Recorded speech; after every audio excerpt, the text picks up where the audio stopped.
Di video kali ini saya akan membagikan kembali analisa 5 saham, yaitu saham cuan, TPIA, Antam, Raja, dan CDIA untuk minggu depan tanggal 24 sampai 28 Agustus 2026. Langsung kita mulai dari cuan ya. Untuk cuan di sini terlihat masih dalam fase konsolidasi ya. Terlihat dia dalam satu minggu terakhir tidak banyak bergerak ya, cenderung konsolidasi di bawah resisten 870 dan di atas support 800. Jadi menurut saya untuk cuan masih akan konsolidasi lagi di area ini sampai nanti dia bisa break salah satu dari area resisten maupun supportnya. Untuk resisten saya geser lagi ke area atas karena potensinya sangat besar untuk lanjut ke area ini. Apalagi market lagi hijau ya. Jadi potensinya memang akan lebih cenderung ke break resisten di angka 870. Tapi sampai saat ini belum break, jadi kita buatkan view-nya konsolidasi dulu ya. Konsolidasi, jadi view-nya akan lebih cenderung naik dulu ke resisten. Setelah mencapai resisten, ada potensi dia akan turun kembali ke support 800.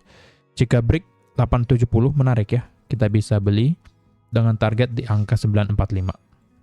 Secara broksum kalau kita lihat ya di sini, apakah diikuti dengan akumulasi? Coba ya kita cek. Dalam satu minggu terakhir sepertinya ada buangan ya. Tapi asingnya sepertinya masuk, AK-nya yang beli ya. Foreign AK yang beli, sedangkan domestik MG tadi yang jual MGODPD. Cara broksum sih gak terlalu ada yang menarik ya. Bulan ini coba kita lihat, masih sama LG AK, average-nya 800, pas di area support tadi.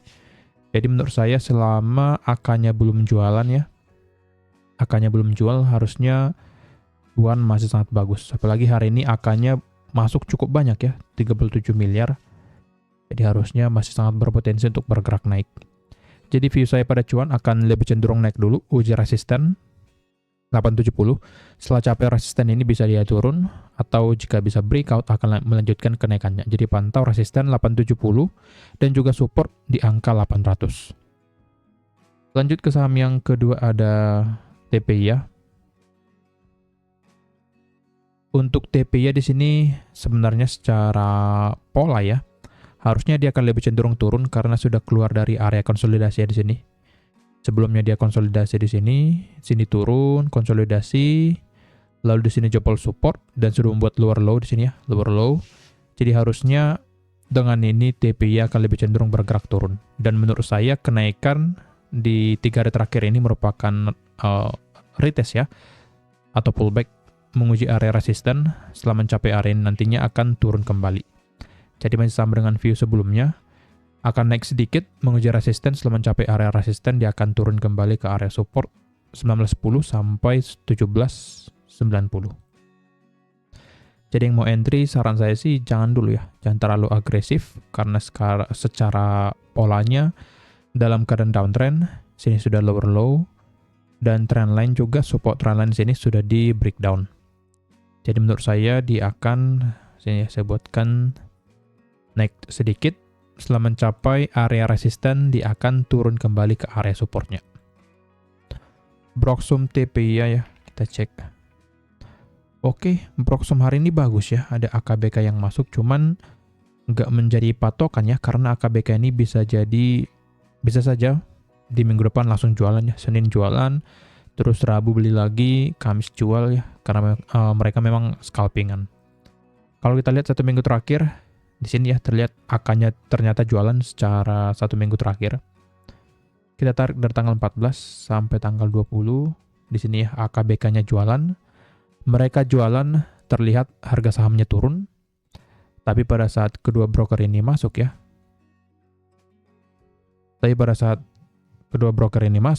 terlihat ya TPIA mulai bergerak naik. Jadi menurut saya untuk TPIA akan lebih cenderung naik dulu. Seperti tadi naik dulu sedikit ya ke area resisten. Setelah mencapai area resisten dia akan turun kembali ke support 1910. Selama di bawah resisten 2150 harusnya arah TPIA akan lebih cenderung bergerak turun ya. Jadi tetap pantau resisten 2150. Jika belum berhasil di breakout, maka TPIA akan bergerak turun kembali. Tapi jika bisa break resisten 2150, TPIA akan bergerak naik ke area 2360. Jadi kita pantau dulu satu resisten di angka 2360. Lanjut ke saham yang ketiga ada Antam.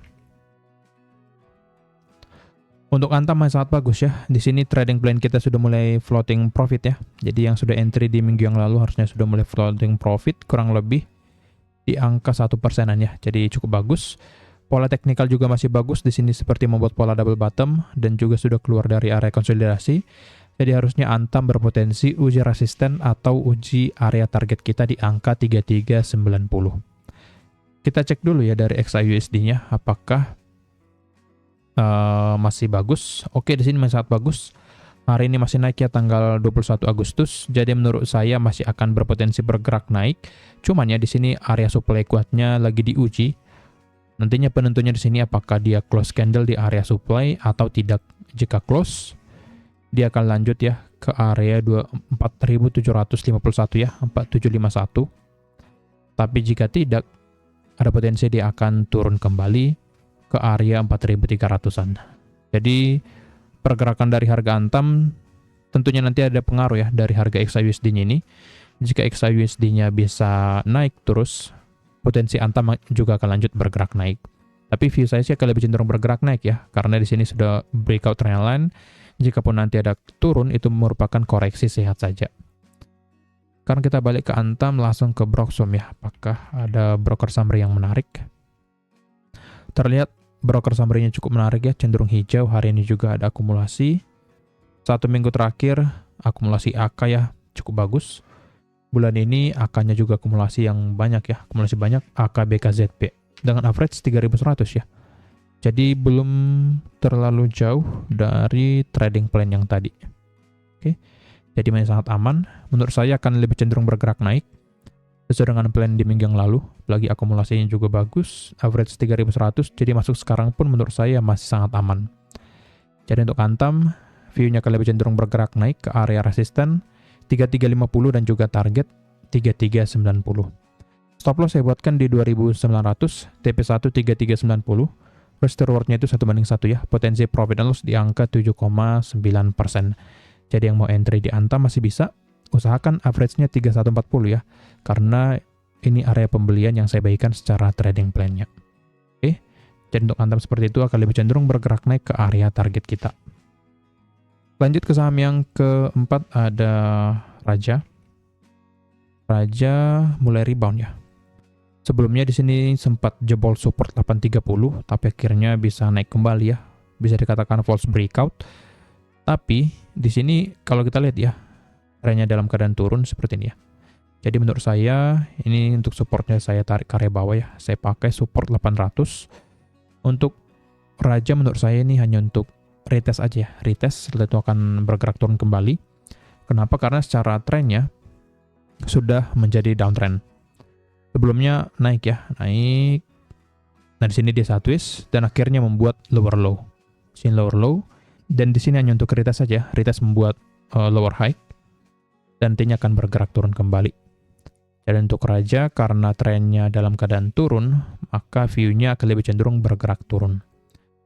Jadi jikapun nanti dia naik ke resisten kurang lebih di angka ini ya, 885, ini hanya untuk retest saja. Ini hanya untuk retest, setelah itu akan bergerak turun kembali. Intinya selama di bawah resisten 885, Raja akan lebih cenderung bergerak turun. Tapi jika bisa break 885, Raja akan naik kembali ya, uji supply di angka 925 sampai 950. Jadi pantau satu resisten di angka 885. Jika bisa breakout, Raja akan valid bergerak naik ya. Valid bergerak naik. Tapi jika tidak, Raja akan turun ke support di angka 800. View saya sampai saat ini lebih cenderung bergerak turun karena trennya dalam keadaan turun. Kita cek dari sisi Broxom. Hari ini juga ada distribusi. Coba ya kita lihat. Ada distribusi dari AK, CCMG, dan yang beli XC, XL, dan yang lainnya ya. 1 minggu terakhir masih distribusi. Bulan ini juga masih distribusi. Jadi secara Broxom masih jelek ya untuk Raja. Jadi saya tidak menyarankan untuk melakukan pembelian di Raja, terutama swing. Tapi kalau scalpingan sih bisa aja ya. Kalian bebas kalau mau scalping di saham ini. Oke. Lanjut ke saham yang kelima ada CDIA. Untuk CDIA juga di sini masih dalam keadaan sideways, mirip-mirip dengan cuan tadi ya. Dia sedang konsolidasi di area support 675 dan juga resisten 735. Untuk trendline saya tidak akan pakai ya, karena bisa saja false break dari trendline-nya. Jadi di sini saya pakai satu resisten di angka 735. Jadi potensi pergerakan dari CDI akan uji dulu resisten 735. Setelah mencapai resist, potensi turun kembali ke support di angka 675. Jadi potensi pergerakan dari CDI akan lebih cenderung sideways di area resisten dan juga supportnya. Kalau kita lihat Broxum, apakah di akum? Kita lihat ya, seperti ini, asingnya masih masuk ya. Kita lihat asingnya masuk. Oke, AK asing yang masuk ya. AKZP yang masuk, sedangkan domestiknya XA, CC, dan yang lainnya yang jualannya. Jadi secara Broxum sebenarnya sesuai aja ya, karena kadang-kadang AK ini niat untuk naikin sebentar, setelah itu akan dibanting lagi. Bulan ini XA, HPRF oke, ODCC. Kalau di sini sih saya agak ini ya, nggak terlalu bisa lihat ya, karena ODCC juga ada kaitannya dengan CD ya. HP juga ada kaitannya, jadi bisa dikatakan tidak murni untuk jualannya, walaupun ada distribusi. Tapi yang bisa kita lihat secara teknikal di sini ya, dia masih dalam keadaan konsolidasi, jadi potensi pergerakannya akan ranging dulu atau sideways dulu. Di sini support trendline seperti ini. Jadi selama di atas support trendline masih ada potensi untuk naik, dan selama di bawah resisten ada potensi dia akan turun menguji supportnya. Jadi memang pergerakannya dalam keadaan sideways. Untuk trading plan belum ada ya, kecuali dia bisa break resisten 735 bisa kita buatkan trading plan. Tapi karena belum di breakout, maka lebih baik wait and see dulu. Jadi untuk CDI seperti itu, wait and see sampai dia bisa break resisten 735 atau dia turun ke support 675. Jika break 735, potensi dia akan naik ya ke resisten di angka 800. Jadi untuk sekarang lebih baik wait and see sampai nanti dia membuat suatu konfirmasi yang lebih valid. Jadi seperti itu ya videonya. Semoga membantu. Kesimpulan dari video ini saya lebih mengkhususkan ya untuk entry di Antam, sedangkan dari grup APP lebih baik wait and see karena pergerakannya dalam keadaan sideways. Lalu untuk Raja juga skip dulu karena trennya dalam keadaan turun. Jadi saya fokuskan untuk entry di Antam dulu. Semoga membantu. Terima kasih.